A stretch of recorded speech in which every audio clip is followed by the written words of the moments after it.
Hello students, welcome back to my new video. आज मैं एक फेमस पोएट एंड्रयू मार्वेल की लिखी एक फेमस पोएम के बारे में डिस्कस करूंगा, जिसका नाम है the garden. The garden Hindi meaning बगीचा या उद्यान। सबसे पहले हम द पोएट एंड्रयू मार्वेल के बारे में बात करेंगे। एंड्रयू मार्वेल का जन्म 1621 में इंग्लैंड के यॉर्कशायर में हुआ था। वे एक महान मेटाफिजिकल कवि थे, जिनकी कविताओं में बौद्धिक दर्शन, कल्पना और गूढ़ विचारों का अद्भुत संगम देखने को मिलता है। उन्होंने अपने जीवन में राजनीति, धर्म और समाज तीनों क्षेत्रों में सक्रिय भूमिका निभाई। वे जॉन मिल्टन के मित्र और सहायक भी थे। उनकी कविताओं में प्रकृति की सुंदरता, आध्यात्मिक शांति और मानवीय आत्मा की गहराई का सुंदर चित्रण मिलता है। उनकी प्रसिद्ध कविताएं हैं to his coy mistress, the garden, a dialogue between the soul and the body आदि। द गार्डन एंड्रयू मार्वेल की सबसे प्रसिद्ध दार्शनिक और प्रतीकात्मक कविता में से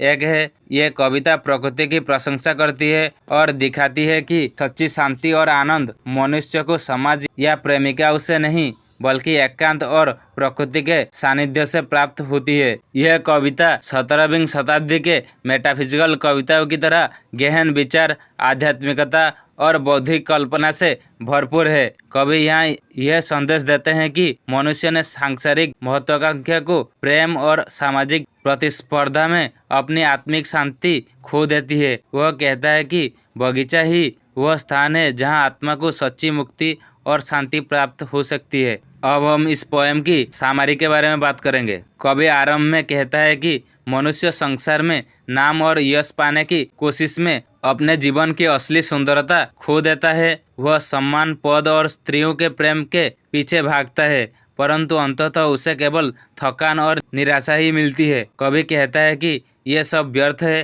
क्योंकि सच्चा सुख इन बाहरी चीजों में नहीं, बल्कि शांत प्राकृतिक वातावरण में है। कवि के अनुसार जो व्यक्ति अकेले बगीचा में समय बिताता है, वह उन लोगों से अधिक सुखी है जो भीड़भाड़ और महत्वाकांक्षा में खोए हुए हैं। यहाँ कवि मनुष्य की विजय और शक्ति की भावना का व्यंग्य करता है। वह कहता है कि जो लोग महान कार्य करने का दावा करते हैं, वे वास्तव में अपने ही अहंकार में फंसे हैं। एक साधारण पेड़ की शाखा भी उस मानव से अधिक महान है जो गर्व से भरकर संसार पर विजय का दावा करता है। बगीचा के पेड़ विनम्र है और यही विनम्रता उन्हें सुंदर बनाती है। कवि प्रेम और प्रकृति की तुलना करता है। वह कहता है कि स्त्रियों का प्रेम क्षणिक और भौतिक होता है, जबकि प्रकृति का प्रेम शाश्वत और आत्मिक होता है। मनुष्य जब स्त्रियों के पीछे भागता है तो वह प्रकृति के सच्चे सौंदर्य से दूर चला जाता है। प्रकृति उसे शांत करती है, जबकि मानव प्रेम उसे अशांत करता है। कवि बगीचे की हरियाली, पेड़, फूल और फलों की सुंदरता का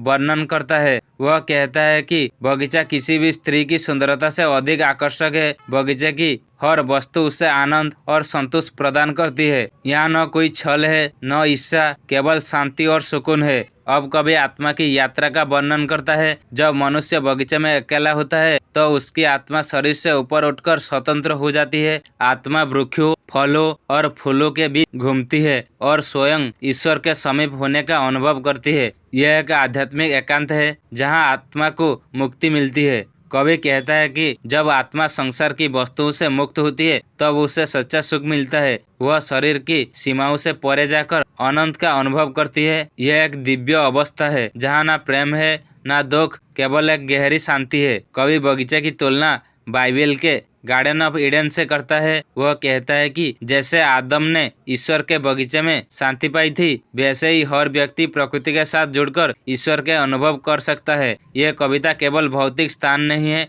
बल्कि यह मानव आत्मा का प्रतीक है जहाँ ईश्वर निवास करता है। कवि कहता है कि बगीचा वह स्थान है जहाँ आत्मा और प्रकृति का मिलन होता है। यहाँ मनुष्य को ना कोई प्रेमिका चाहिए, ना कोई कीर्ति, न कोई समाज, केवल प्रकृति का आलिंगन ही उसे पूर्ण आनंद देता है। यहाँ कवि सॉलिट्यूड, एकांत को सर्वोच्च सुख मानता है। अब हम इस पोएम की मेन थीम्स, मुख्य विषय के बारे में बात करेंगे। प्रकृति की श्रेष्ठता। कवि का विश्वास है कि प्रकृति ही सच्चा आनंद देती है। एकांत का आनंद। भीड़ से दूर रहकर मनुष्य अपनी आत्मा को पहचान सकता है। मानव प्रेम की क्षणभंगुरता। सांसारिक प्रेम सीमित और अस्थायी है। आध्यात्मिक मुक्ति। आत्मा की मुक्ति केवल तब संभव है जब मनुष्य प्रकृति से जुड़ता है। मानव अहंकार की आलोचना। कवि उन लोगों की निंदा करता है जो सांसारिक प्रसिद्धि और यश के पीछे भागते हैं। अब हम इस पोएम की निष्कर्ष क्या है इसके बारे में बात करेंगे। द गार्डन एक ऐसी कविता है जो मनुष्य को आत्मा की शांति और प्रकृति के सानिध्य की